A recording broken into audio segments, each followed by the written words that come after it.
بسم اللہ الرحمن الرحیم۔ شروع کرتا ہوں اللہ کے پاک نام سے جو بہت بڑا مہربان نہایت رحم والا ہے۔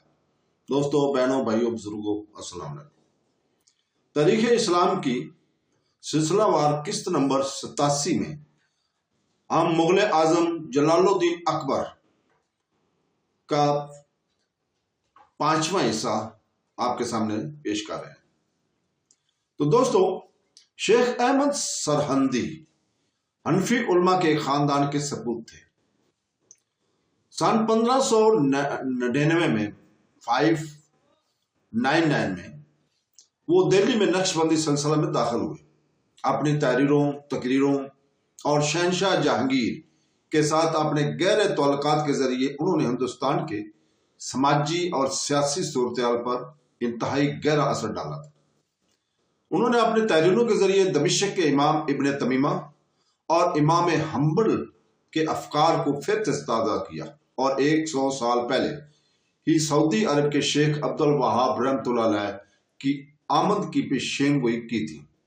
شیخ احمد مذہب میں کسی بھی نئی بات کی سخت مخالفت تھے۔ ان کا خیال تھا کہ مذہب کو صرف خلفائے راشدین کی سادگی اور سختی کا علمبردار ہونا چاہیے۔ جب گوا کے عیسائی پادریوں نے فتح پور سکری میں شاہی دربار کے سامنے اپنے مذہب کے بارے میں مناظرہ کیا تھا، اس مناظرے کے دوران انہوں نے رسول پاک صلی اللہ علیہ وسلم کے جو بے ادبی کی تھی، اس سے شیخ احمد رحمۃ اللہ علیہ بہت زیادہ رنجیدہ ہو گئے تھے۔ غیر مسلم جو جارحانہ انداز سے اپنے مذہب کا پرچار کر رہے تھے اور جس طرح بنیاد پرست مسلمانوں کو اپنے ملکی طریقوں کو رب عمل لانے سے روکا گیا، اس سے بھی وہ بے حد ناخوش تھے۔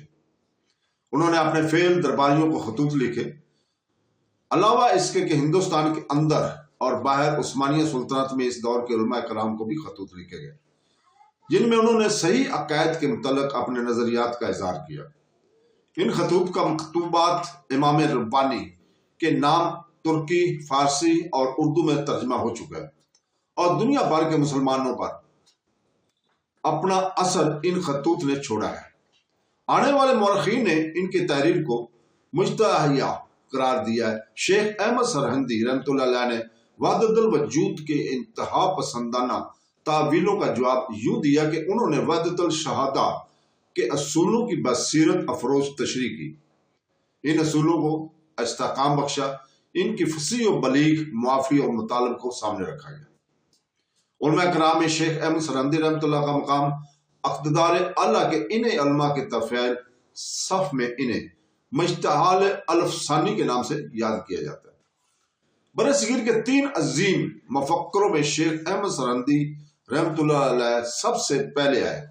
ان کے بعد دہلی کے شاہ ولی اللہ اور لاہور کے محمد اقبال رحمۃ اللہ علیہ آئے۔ شیخ احمد اور شاہ ولی اللہ دونوں صوفیان پس منظر سے ابھرے، دونوں کو آفاقی طور پر مجتہد قرار دیا گیا۔ لاہور کے محمد اقبال رحمۃ اللہ کی پرجوش شاعری شیخ احمد اور شاہ ولی اللہ کی چھوڑی ہوئی تصوف کی معراج کی بازگشت ہے، لیکن اقبال رحمۃ اللہ علیہ ان دونوں سے ایک قدم اور آگے بڑھے اور انسانی خودی کی آزادی اور پاکیزہ عمل کے سلسلے میں ان کی ذمہ داری پر زور دیتے ہیں۔ اس سلسلے میں علماء اقبال رحمۃ اللہ علیہ متزلہ مسلکوں کے سنگم پر کھڑے ہوئے تھے، جہاں قضا قسمت کا لکھا اور قدر خودی کی آزادی ایک دوسرے سے گلے ملتے ہیں۔ ان مجتہدوں کے گہرے مذہبی نظریات کی تشریح کے لیے الگ الگ جلدوں کی ضرورت ہے۔ یہاں ہم ان کو سماجی سیاسی نظریات کے متعلق ہی بات کرنا چاہتے ہیں۔ یہ وہ تصورات ہیں جنہوں نے برصغیر کی تاریخ پر انتہائی گہرا اثر چھوڑا ہے۔ جنوبی ایشیا کی بڑی غیر مسلم آبادی کے ساتھ مسلمانوں کا مناقشہ، مناظرہ اور عمل در عمل کے طریقہ کار کے بارے میں یکسانیت پائی جاتی ہے۔ شیخ احمد رحمۃ اللہ نے ہندوؤں کے اکبر کے میل ملاپ پر اعتراض کیا۔ شاید یہ اس دور کے شمالی ہند میں وشنو ہندو کی تحریک کا رد عمل تھا، یا شاید انہوں نے دل کی انتہائی گہرائیوں سے یقین کو مقابلہ محسوس کیا ہوگا کہ اسلام کا مستقبل سنی طرز عمل پر سختی کے ساتھ چلنے ہی میں چھپا ہوا ہے۔ ان کے کچھ نظریات کو اورنگزیب عالمگیر کے دور حکومت میں نافذ کیا گیا۔ ان کا نفاذ مغل شہنشاہیت کے لیے تباہ کن نتائج لے آیا۔ شیخ احمد رحمۃ اللہ کے خلیفہ شیخ محمد معصوم رحمۃ اللہ کے ساتھ اورنگزیب کی دوستی تھی اور ان کے پوتے شیخ صدر الدین دہلی میں اورنگزیب کے دربار میں رہا کرتے تھے۔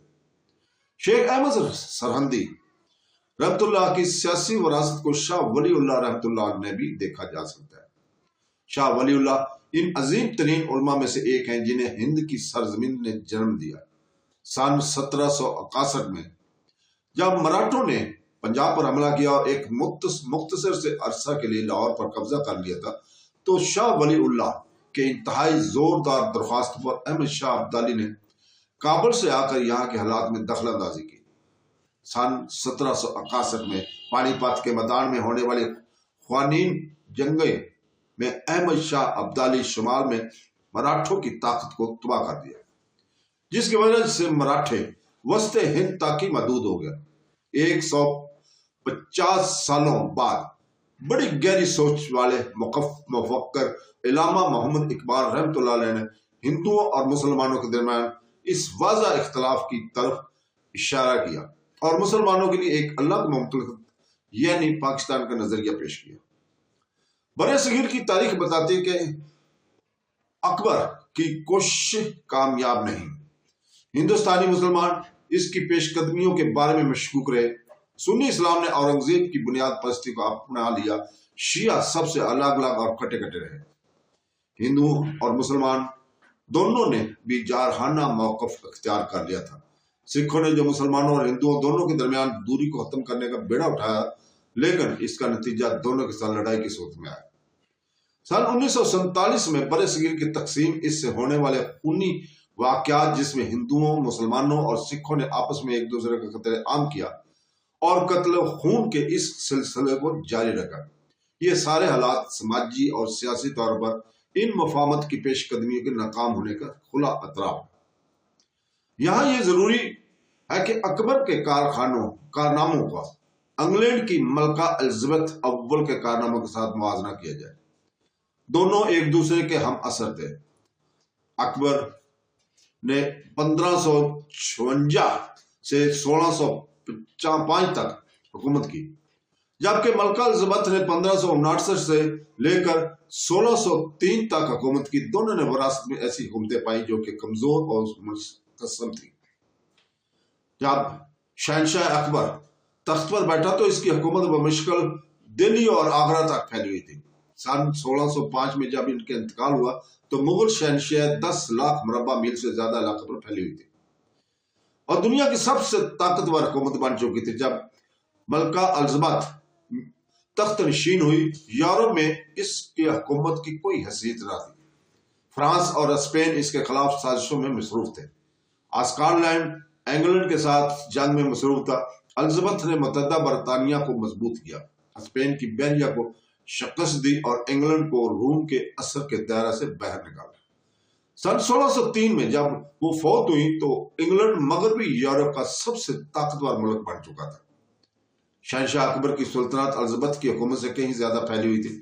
اس کی آبادی انگلینڈ کی آبادی سے 10 گنا زیادہ تھی، لیکن شہنشاہ اکبر جنوبی ایشیا کے طویل و عریض سرزمین کا شہنشاہ تھا، بادشاہ تھا۔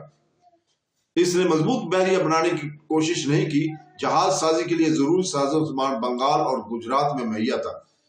اس کے لیے ضروری ٹیکنالوجی عثمانیوں، ترکوں اور چین کے ذریعے حاصل کی تھی، لیکن جہاں وہ زمین پر بہت طاقتور تھے وہیں وہ سمندر میں کمزور ثابت ہوئے اور ملک سے لگے تمام سمندر میں نہایت آسانی کے ساتھ یورپی اقوام کے سامنے سپر ڈال دی۔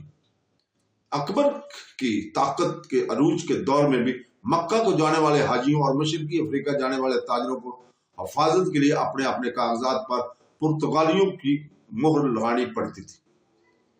سن 1600 کے دوران جبکہ شہنشاہ اکبر اپنی سلطنت کو مضبوط کر رہا تھا اور ہندوستان ایک حیران کن حد تک دولت مندی کے دور میں داخل ہو رہا تھا، الزبتھ اول نے ایسٹ انڈیا کمپنی کو ایک فرمان دیا۔ 200 سال بعد جب تاریخ نے انگلینڈ اور ہندوستان کو ایک دوسرے سے ملایا، قسمت کے اس کھیل میں وہ آپس میں ٹکرائے۔ عظیم مغلوں کی وہ غلطی کہ انہوں نے ایک مضبوط بحری بیڑے کو تعمیر نہیں کیا۔